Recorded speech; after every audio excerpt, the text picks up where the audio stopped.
السلام علیکم ورحمۃ اللہ وبرکاتہ۔ میرے پیارے دوست ماں اور بہن، امید ہے کہ آپ سب خیریت سے ہوں گے۔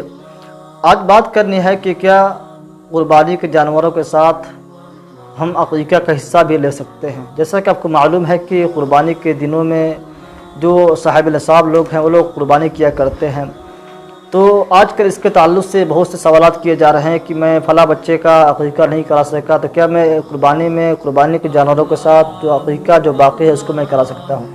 تو میرے پیارے دوستو، آج اس کے تعلق سے باتیں ہوں گی، لیکن اس سے پہلے گزارش ہے، اگر آپ میرے چینل پہ نئے ہیں تو چینل کو سبسکرائب ضرور کریں تاکہ آپ کو مکمل اور درست معلومات پہنچتی رہے۔ میرے پیارے دوستو، جیسا کہ آپ کو معلوم ہے کہ قربانی میں جو جانور ہوتے ہیں دو طرح کے، ایک بڑے جانور اور دوسرے چھوٹے جانور۔ جیسا کہ آپ کو معلوم ہوگا کہ بڑے جانوروں میں 7 حصے اور چھوٹے جانوروں میں 1 حصے۔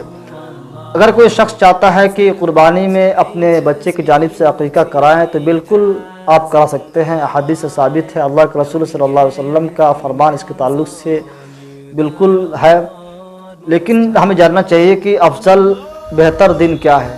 بہتر یہی ہے کہ پیدائش کے 7ویں دن بعد کرائیں، یہ بہتر ہے۔ خدا نخواستہ غربت کی وجہ سے یا سستی کاہلی کی بنا پہ نہ ہو سکا تو قربانی کے دنوں میں اگر کوئی شخص چاہتا ہے کہ اسی کے ساتھ 1 تیر سے 2 شکار کر لیں تو بالکل آپ کر سکتے ہیں، لیکن آپ کو معلوم ہوگا جب آپ یوٹیوب پہ اس طرح کے سوالات سرچ کریں گے تو وہاں ملے گا کہ نہیں کر سکتے ہیں۔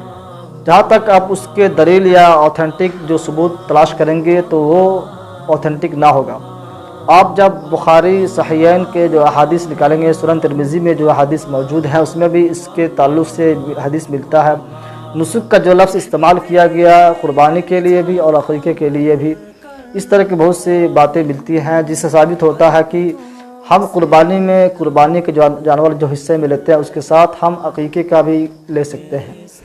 اس مثال کے طور پہ اگر قربانی کے جو بڑے جانور ہے اس میں آپ کا 5 حصہ قربانی کا ہے تو اس میں 2 حصہ جو بچتا ہے تو 2 حصہ آپ، اگر 2 بچے ہیں تو 2 بچی آپ کرا سکتے ہیں، لیکن اگر 1 بچہ ہے یعنی لڑکا تو آپ 2 حصے ہیں تو اپنے 1 لڑکے کی جانب سے اس کو کرا سکتے ہیں۔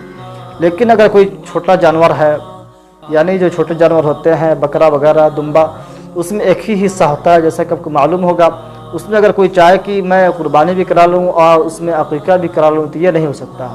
اس میں 1 حصہ ہے، یا تو آپ قربانی کرائیں گے یا آپ عقیقہ کرائیں گے۔ اسی طرح اگر 7 جو حصے ہوتے ہیں بڑے جانوروں میں، اگر 7 حصہ وہ پر ہو چکا ہے قربانی کے لیے، یعنی کوئی شخص 7 حصہ قربانی کرانا چاہتا ہے اور 1 حصہ اس میں خالی نہیں ہے، اس کے بعد اگر کوئی چاہے کہ میں اس میں اپنا عقیقہ بھی ڈال لوں تو یہ جائز نہیں ہے، درست نہیں، کیونکہ اس میں جو حصہ تو خالی بچا ہی نہیں، اس کے لیے آپ کو الگ سے حصہ بچانا پڑے گا۔ جیسے کہ 7 حصے ہیں تو اس میں اگر 4 حصے قربانی کے 3 حصے بچتے ہیں تو 3 حصہ آپ عقیقہ کرا سکتے ہیں، 2 حصہ اپنے بچے کی جانب سے اور 1 حصہ بچے کی جانب سے۔ یہ خدا سے کلام ہے۔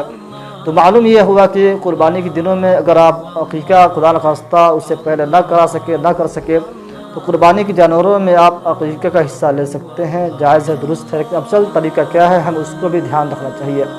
اللہ تعالیٰ سے دعا ہے کہ اللہ تبارک و تعالی ہمیں مکمل معلومات حاصل کرنے کی توفیق عطا فرمائے۔ السلام علیکم ورحمۃ اللہ وبرکاتہ۔